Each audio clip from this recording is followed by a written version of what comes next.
अस्सलामु अलैकुम वरहमतुल्लाहि वबरकातुहू नहमदुहु व नसल्ली अला रसूलिल करीम अम्मा बाद फ़अऊज़ु बिल्लाहि मिनश शैतानिर रजीम बिस्मिल्लाहिर्रहमानिर्रहीम। हमारे बहुत अच्छे क्रिश्चियन भाई हैं, जोसेफ इनका नाम है, और इनके साथ ही पता नहीं क्या हुआ है कि हमारे तकरीबन कोई 10-15 क्रिश्चियन कम्युनिटी के लोग आए और सब ने बड़ा ही, और ये सारे पढ़े लिखे, यकीनन ये बहुत अच्छे पढ़े लिखे और एक अच्छी जगह जॉब करने वाले लोग और ऑफिसर रैंक के लोग हैं ये लोग, और ये बड़े काम के लोग हैं, बड़े काम के बंदे हैं। जब इनसे बात होती है, मेडिकल को जानते हैं, इंग्लिश उर्दू बोलना जानते हैं, चीज़ों को अंडरस्टैंड करते हैं। मेरे लिए बड़ा अलार्मिंग था जब फर्स्ट टाइम इनको दवा दी, या आज मैं पहली दफ़ा इनके सामने ये बात कर रहा हूँ। तो जब मैंने दवा का तरीका इन्हें बताया तो घर जाके इन्होंने तमाम दवाओं का तरीका बहुत अच्छा सा जो है ना वो एमएस ऑफिस पे लिख कर और बड़ी ज़बरदस्ती राइटिंग में हमें भेज दिया। तो मैंने कहा यार ये तो बड़े, क्योंकि जब पढ़े लिखे मरीज़ होते हैं, चीज़ों को जानते हैं और आपकी अद्वियात की और आपकी कदर करते हैं, हर्बल की, और नबी करीम सल्लल्लाहु अलैहि वसल्लम की उस हदीस की कदर करते हैं कि जब भी कोई मर्द दुनिया में उतारा जाता है उसका इलाज पहले उतारा जाता है। मेरे नबी ने फरमाया है, तो यकीनन हर बीमारी का इलाज मौजूद है। और इसी की तहकीक करते हुए आज हम शुगर समेत दीगर अमराज का इलाज चल रहा है। इनको पित्ते में पथरी है, इनको शुगर का मामला था, और इनको और भी कुछ दीगर कमज़ोरियाँ जो वीकनेस एक शुगर के मरीज़ को हो जाती हैं वो थी, और भी कुछ चीज़ें थी, मुझे तो अभी याद भी नहीं है क्योंकि इनका पर्चा दवाओं के लिए गया हुआ है। इससे पहले एक और मरीज़ की हमने वीडियो बनाई, हमने कहा लगे तो जोसेफ भाई की बनाए, क्योंकि सैकड़ों लोग होते हैं वो वीडियो नहीं बनवाते जो शिफायाब होते हैं, मगर कुछ लोग कोऑपरेटिव होते हैं, मैंने जिस तरह का पढ़े लिखे भी होते हैं, सेंस होता है जिनके अंदर, ज़मीर होता है जिनके अंदर सच और झूठ कहने का। तभी मैं इनसे यही एक हेल्प ले रहा था वीडियो से पहले, जो कहेंगे, सच के सिवा कुछ नहीं कहेंगे। तो जोसेफ भाई गुड आफ्टरनून। गुड आफ्टरनून जी। मैं जो कहूँगा सच कहूँगा और सच के अलावा कुछ नहीं कहूँगा।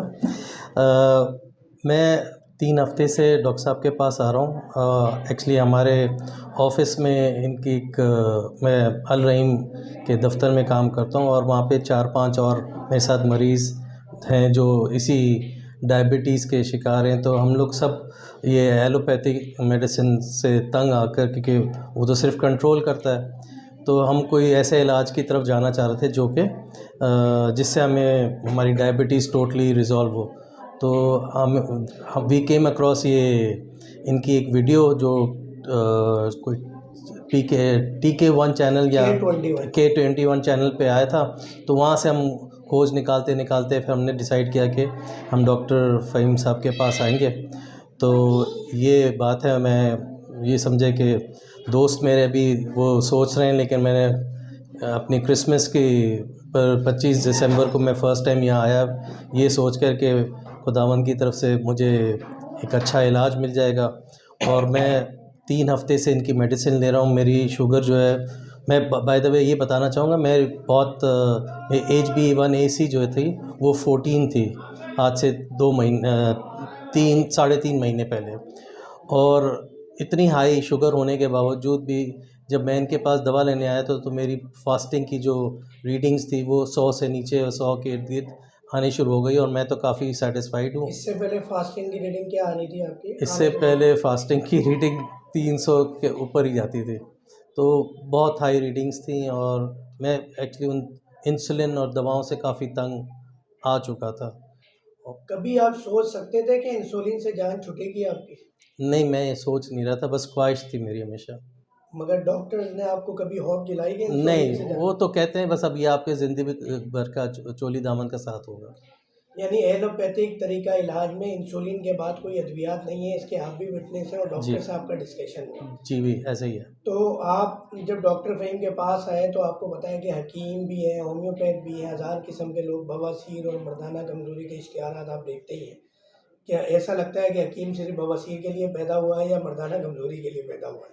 और इसका इलाज भी उन हुक्मा हज़रात से या होम्योपैथ से नहीं हो पाता। और एलोपैथिक में भी आपको पता है कि ट्रीटमेंट नहीं है, मैनेजमेंट है। किसी भी इलाज की मैनेजमेंट होती है, ट्रीटमेंट नहीं होती। तो आप जब डॉक्टर फ़हीम के पास आए, पहले दिन दवा ली, और आने से पहले हर्बल इलाज पे क्या यकीन था और आने के बाद क्या गुजरी आप पे? आपकी कमेंट्री से जो मैंने एक सेंटेंस पिकअप किया था वो ये क्या था कि बहुत साल पहले जब ये सब मेडिसिन्स वगैरह नहीं होती थी तो तब भी लोगों का इलाज होता था, तब भी लोग बीमार होते थे। तो उस वक़्त तो ये एडवांस मेडिकल टर्म्स और मेडिकल दवाइयाँ तो नहीं थी, तो उस वक़्त भी तो इलाज होता ही था। तो वो चीज़ मेरे दिल में घर कर गई और मुझे उससे यकीन आया कि हाँ, डेफ़िनेटली होगा। सो बस ये था कि सही जगह पहुँचना है, सही हर्बलिस्ट के पास पहुँच जाऊँ, तो मेरे ख़्याल से खुदावंद ने मुझे सही जगह पहुँचा दिया। तो हर्बल मेडिसिन के हवाले से आपका क्या बिलीव था पहले और अब क्या बिलीव है हर्बल मेडिसिन के हवाले से? एक्चुअली कभी सोचा नहीं था हर्बल मेडिसिन के बारे में, तो इसलिए कोई बिलीफ पहले का था नहीं। लेकिन जब से इनके बारे में पढ़ा तो मैं होम्योपैथिक मेडिसिन तो काफ़ी ट्राई कर चुका हूँ अपनी उसके लिए, शुगर के लिए। लेकिन वो कतरे कतरे डालते डालते बंदा थक जाता था, मतलब उससे भी मुझे थोड़ा सा रिजल्ट मिला, लेकिन वो मैं कंटिन्यू नहीं कर सका। हर्बल के बारे में ये कह रहा था कि इससे पहले मैंने हर्बल कभी ट्राई नहीं की, ना ही इसका ज़्यादा आइडिया था। ये तो आपका ऐड देखने के बाद उससे मैं मुतासिर हुआ हूँ, और तो मैं हर्बल के बारे में। मरीज कितना भी मुतासिर हो मगर जहन में बहुत शुबुह व शुबात होते हैं और आते आते बस कहीं ना कहीं खुदावंद का नाम तो होता है जहन में, मगर इतनी उम्मीद नहीं होती जितनी आपने रिजल्ट देखे। तो जब आप आए थे पहले दिन आपकी क्या सोच थी और जब दवा ने रिजल्ट दिखाना शुरू किया? और ये बताइएगा कि डॉक्टर फ़हीम ने क्या कहा कि शुगर कभी भी चेक नहीं करनी, ये कोई मर्ज़ नहीं है, क्योंकि दो तीन किस्म के हकीम पाए जाते हैं। एक हकीम तो वो होता है, वो ये कहता है कि भाई शुगर तो कोई मर्ज़ ही नहीं है, आज से शुगर चेक ही नहीं करनी है, एंजॉय करो। एक हकीम वो होता है जो कहता है अंग्रेजी दवा भी साथ खाओ, हमारी दवा भी साथ खाओ।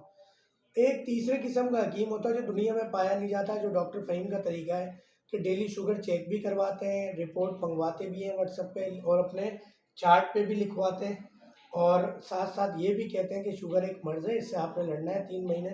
तो इन तीनों हुक्मा के बारे में आप क्या कहेंगे?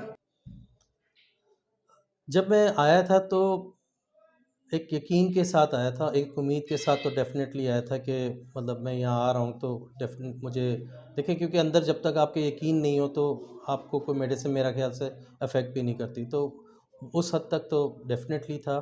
और जब मैं यहाँ आया तो डॉक्टर फ़हीम के जो तरीक़ेकार था, वो भी मुझे थोड़ा-सा डिफ़रेंट ही लगा। उन्होंने मतलब मुझे ये कहा कि सारी आप एलोपैथिक मेडिसिन छोड़ दें एकदम से, और सिर्फ़ ये मेडिसिन्स लें। और उन्होंने सिर्फ़ 3 परहेज़ के बारे में बताया था कि आप चीनी नहीं खाएँ, गंदम ना लें, और अपना चावल, और राइस। चावल मना कर दिया था। फिर उसके बाद उन्होंने ये कहा था कि आप रोज़ फ़ास्टिंग की क्या नाम है, वो रीडिंग्स लेके भेजा करें, और अगर आप नहीं भेजेंगे तो मेरी गारंटी ख़त्म। तो मैं तो बाकायदगी से हर हर रोज़ सुबह उनको व्हाट्सएप कर देता हूँ, और उनके आगे से रिस्पॉन्स भी आता है, वो जिसे कहते हैं 1 टू 1 अपने पेशेंट के साथ अपना लिंक रखते हैं, जो कि मुझे बहुत पसंद आया। मतलब उससे बेसिकली हौसला अफ़ज़ाई भी होती है, और आई थिंक पेशेंट को बहुत उम्मीद भी मिलती है। यानी हम अगर देखें HB1C आपका 14 तक गया तो आपका एवरेजली फास्टिंग 300 बिटवीन 400 होगी, और जी, रैंडम अगर हम ग्लूकोमीटर में चेक करें तो हाई आएगी। जी, बिल्कुल ऐसे उस कंडीशन से फास्टिंग आपकी 100 अंडर 100 आ गई है, 100 100 आ गई। जी, 3 हफ्ते मुस्तकिल हो गए। जी सर। और तबीयत में, ताकत में, कुछ क़ुव्वत मुदाफ़ियत में, पहले पेशाब कितना आता था, उन चीज़ों में भी कुछ बेहतरी महसूस की है? जी, पहले तो पेशाब बहुत आता था, मतलब समझे कि एक रात में 4-5 मरतबा उठना तो मतलब आम सी बात थी। अब जो है कभी 2 मरतबा, कभी 3 मरतबा उठता हूँ। वो भी I believe, I am not sure कि वो अब शुगर की वजह से या पानी, क्योंकि दवाइयाँ पीने के लिए बहुत सारा पानी भी पीना पड़ता है, तो आई गेस। लेकिन ये है भी फ़िलहाल, उम्मीद करता हूँ कि ये भी सेट हो जाएगा। और डॉक्टर साहब, बस, और कोई बात क्या आखिरी पैगाम देना चाहें देखने वालों को, शुगर के मरीजों को? या मेरे ख़्याल से लोगों को डेफ़िनेटली हर्बल मेडिसिन ट्राई करनी चाहिए। मतलब इसके पीछे हकीकत है डेफ़िनेटली, जैसे मैंने आपको बताया, मुझे तो वही बात मुतासर की कि पहले भी तो इलाज होता था और उस वक़्त हर्बल्स ही होते थे। तो अ, उस साइंस को, उस फैक्ट को सामने रखते हुए डेफ़िनेटली ये भी एक अपने अंदर एक साइंस है, और डेफ़िनेटली इसमें इलाज है। तो बहुत शुक्रिया। और आप लोग भी देखने वाले इस वीडियो को लाइक शेयर सब्सक्राइब करें और हमारे इस जहाद में हिस्सा लें जो हम मूजी अमराज को ख़त्म करने जा रहे हैं। ये मार्केटिंग नहीं है, ये वो खिदमत है खल्के कि आज बड़े बड़े डायलिसिस सेंटर में शुगर और ब्लड प्रेशर की अद्वियात खाने वाले, इंसुलिन लगाने वाले मरीज गुर्दे फेल होने का शिकार है। न जाने आपके एक लाइक शेयर सब्सक्राइब से कि किसको ये वीडियो मिले और कौन ये इलाज करा के इस तरह दुआ दे, जिस तरह एक नॉन मुस्लिम हमारे भाई एक मुस्लिम को दुआएं भी दे रहे हैं, शुक्रिया भी अदा कर रहे हैं। तो हम सबसे पहले इंसान हैं। और चाहे वो मज़हब क्रिश्चन हो, चाहे वो मज़हब दीन इस्लाम हो, सबसे पहले भाईचारा, आपस में मोहब्बत, एक दूसरे का ख्याल, एक दूसरे के काम आना। तो काम आने के बहुत सारे दर्जे हैं, एक दर्जा ये भी है। वीडियो बनाने का मकसद कतई ये नहीं है मार्केटिंग या कीजिए, कहीं से भी इलाज कराएं, मगर खुदारा अंग्रेज़ी अद्वियात से छुटकारा पाएँ। डॉक्टर फ़हीम हर्बल को इजाज़त दीजिएगा। अस्सलामु अलैकुम व रहमतुल्लाहि व बरकातुहू।